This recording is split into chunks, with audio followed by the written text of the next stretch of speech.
दोस्तों, जीवन में कुछ न करने के अनेकों बहाने हैं, लेकिन यही बहाने आपके जीवन को बदहाल कर देती है। जी हाँ दोस्तों, किसी ने क्या खूब कहा है, आलस सबसे बड़ा शत्रु है। परिश्रम के समान कोई दूसरा मित्र नहीं है। जो लोग मेहनत करते हैं कभी भी दुखी नहीं होते हैं। नमस्कार दोस्तों, मैं पंकज आप सबका पंकज के ज्ञानालय में स्वागत करता हूं। आज मैं आप लोगों को जीवन से जुड़ी एक प्रेरक कहानी सुनाने जा रहा हूं।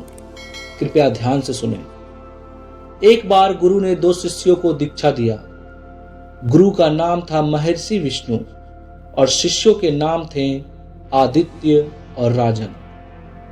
गुरु ने दोनों को साधना की विशेष विधियां सिखाई और कहा कि जो इस साधना को सही तरीके से करेगा वो महान बन जाएगा, और जो आलस करेगा वो जीवन में कभी सफलता प्राप्त नहीं करेगा। पहला शिष्य आदित्य ने गुरु के उपदेशों को दिल से माना और पूरी मेहनत से साधना में जुट गया। वह समय के साथ साथ आत्मनिर्भर बना, अपनी साधना में निरंतरता बनाए रखता और गुरु के निर्देशों का पालन करता।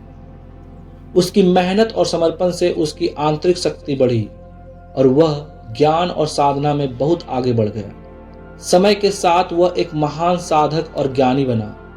लोग उसकी सलाह लेने आने लगे और उसका नाम हर जगह फैलने लगा। वहीं दूसरी ओर दूसरा शिष्य राजन ने शुरू में तो गुरु के शब्दों को गंभीरता से लिया, लेकिन जल्द ही उसने आलस्य करना शुरू कर दिया। वह साधना में नियमित नहीं रहा और अक्सर समय की बर्बादी करता। जब कभी उसे कठिनाई आई तो वह उसे छोड़कर आसान रास्ते अपनाने की कोशिश करता। धीरे धीरे वह आत्मसंदेह और अशांति में डूबने लगा और उसकी साधना का कोई परिणाम नहीं निकला। अंततः वह सफल नहीं हो पाया।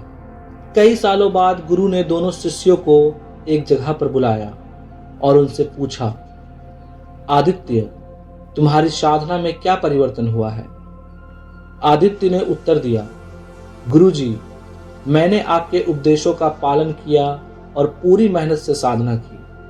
मुझे आत्मज्ञान प्राप्त हुआ है और मेरी आंतरिक शक्ति बढ़ी है। गुरु ने उसे आशीर्वाद दिया और उसकी सफलता की सराहना की। फिर गुरु ने दूसरे शिष्य राजन से पूछा, राजन, तुम्हारी साधना का क्या हुआ? राजन ने सिर झुकाकर कहा, गुरुजी, मैंने आपकी बातें सही से नहीं मानी और आलस्य किया। अब मुझे एहसास होता है कि यदि मैंने आपकी शिक्षा पर ध्यान दिया होता तो मेरी स्थिति अलग और सफल होती। गुरुजी मुस्कुराए और कहा, तुम दोनों का रास्ता अलग था, लेकिन आदित्य ने कठिन परिश्रम और विश्वास से सफलता प्राप्त की, जबकि राजन ने आलस्य और लापरवाही के कारण अवसर खो दिए। जीवन में जो व्यक्ति मेहनत और समर्पण से चलता है वही अपने जीवन में सफलता प्राप्त करता है। दोस्तों, यह कहानी यह सिखाती है कि किसी भी कार्य में सफलता पाने के लिए हमें निरंतर मेहनत, समर्पण और सही मार्गदर्शन की आवश्यकता होती है। आलस्य और लापरवाही से कोई भी महान कार्य संभव नहीं होता। इसलिए मैं हमेशा कहता हूं, समय का सदुपयोग करें और अपने जीवन में सही दिशा में लगातार मेहनत करते रहें। सफलता निश्चित मिलेगी। धन्यवाद।